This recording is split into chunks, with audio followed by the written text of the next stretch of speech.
Em Isaías capítulo 55, a Bíblia diz assim, no versículo 6: Buscai ao Senhor enquanto se pode achar, invocai-o enquanto Ele está perto. Deixe o ímpio o seu caminho e o homem maligno os seus pensamentos, e se converta ao Senhor, que se compadecerá dele. Torne para o nosso Deus, porque grandioso é em perdoar. Porque os meus pensamentos, diz o Senhor, não são os vossos pensamentos, nem os vossos caminhos os meus caminhos. Glória a Deus. Porque assim como os céus são mais altos do que a terra, assim são os meus caminhos mais altos do que os vossos caminhos, e os meus pensamentos mais altos do que os vossos pensamentos. Tem muitas coisas que acontecem na nossa vida, e eu vou ser breve nas palavras, que muitas vezes nós não entendemos o porquê.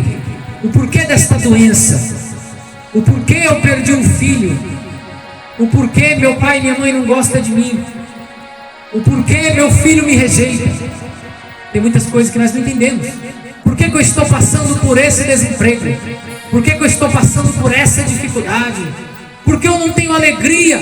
Eu só consigo chorar. Eu quero te dizer que a Bíblia fala que os pensamentos e os caminhos do Senhor são mais elevados que os nossos. Isso significa que tem coisas que acontecem na nossa vida que às vezes nós não temos uma resposta.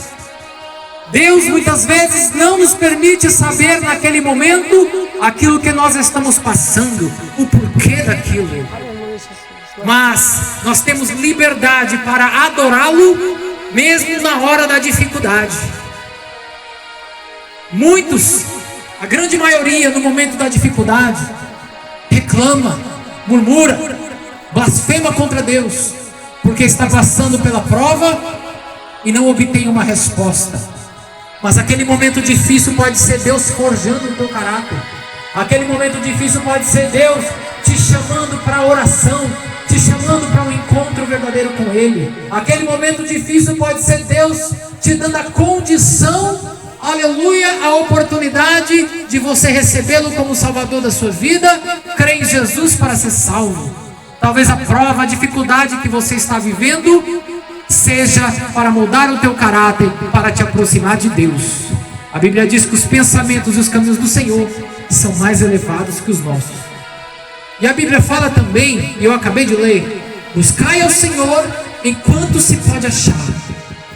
Existe uma porta invisível que nós não vemos, chamado graça.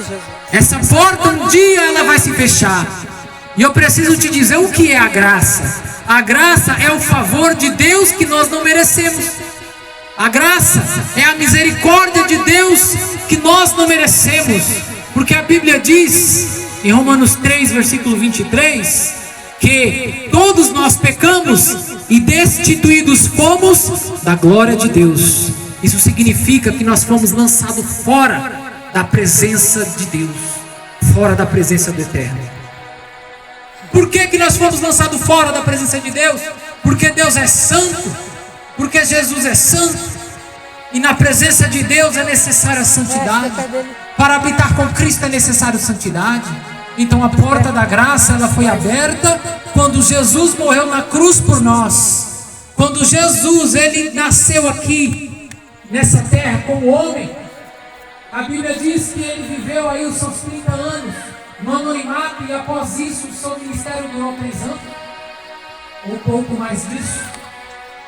E nesses 3 anos, ou um pouco mais de 3 anos, Jesus ele realizou milagres que o homem se impressiona. Ele ressuscitou mortos, ele curou enfermos, ele fez grandes maravilhas. Jesus ele também multiplicou os pães. Jesus multiplicou os pães para uma grande multidão. Jesus, ele curou homens que tinham mãos tortas. Jesus curou cegos. Jesus devolveu a audição para surdos. Jesus curou paralíticos. E por que Jesus fez tudo isso? Porque Jesus nos ama. Porque Jesus, ele tinha um propósito quando ele veio nessa terra. trazer a verdade para o homem, para que o homem creia nessa verdade e seja salvo. Jesus, ele teve a missão de nos reconciliar com Deus. E esse amor de Jesus, ele é tão grande pela nossa vida, que por meio do seu ministério, ele nos salvou.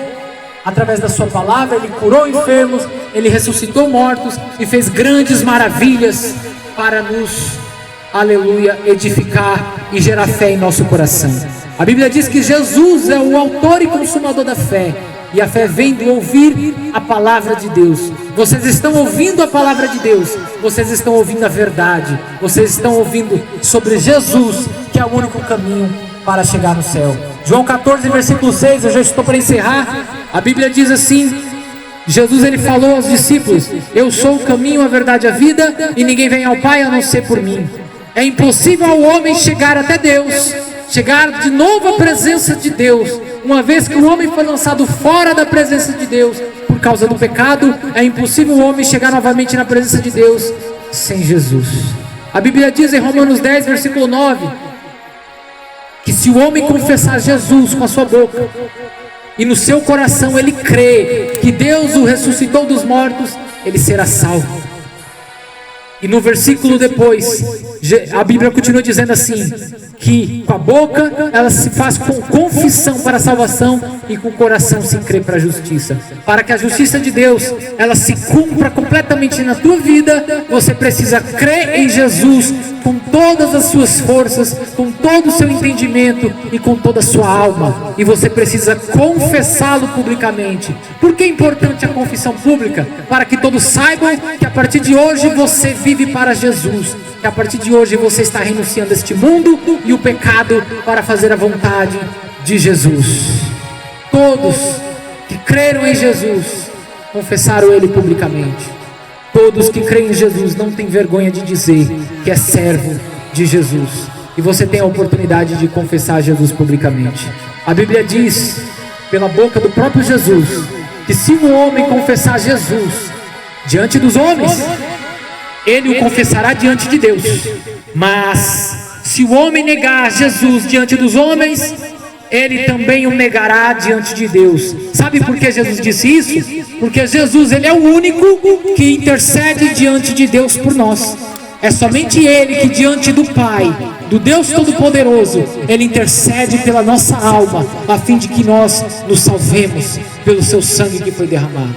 Agora eu quero perguntar para você que ouviu essa pregação rápida, você que quer se decidir a favor de Jesus, Deus te dá o direito hoje de rejeitar esta pregação. Deus te dá o direito de rejeitar o Evangelho, mas sabendo que a consequência de rejeitar a Cristo é o inferno. Mas também o Espírito Santo te dá o direito de você se decidir a favor de Jesus hoje, de se tornar um crente, de se tornar um servo de Deus, de abandonar as más práticas, de abandonar o pecado, aquilo que a Bíblia Sagrada condena, para fazer a vontade de Deus. Esta palavra saiu da boca de Deus, ela um dia vai nos julgar. Feliz é aquele que dá ouvido a esta palavra.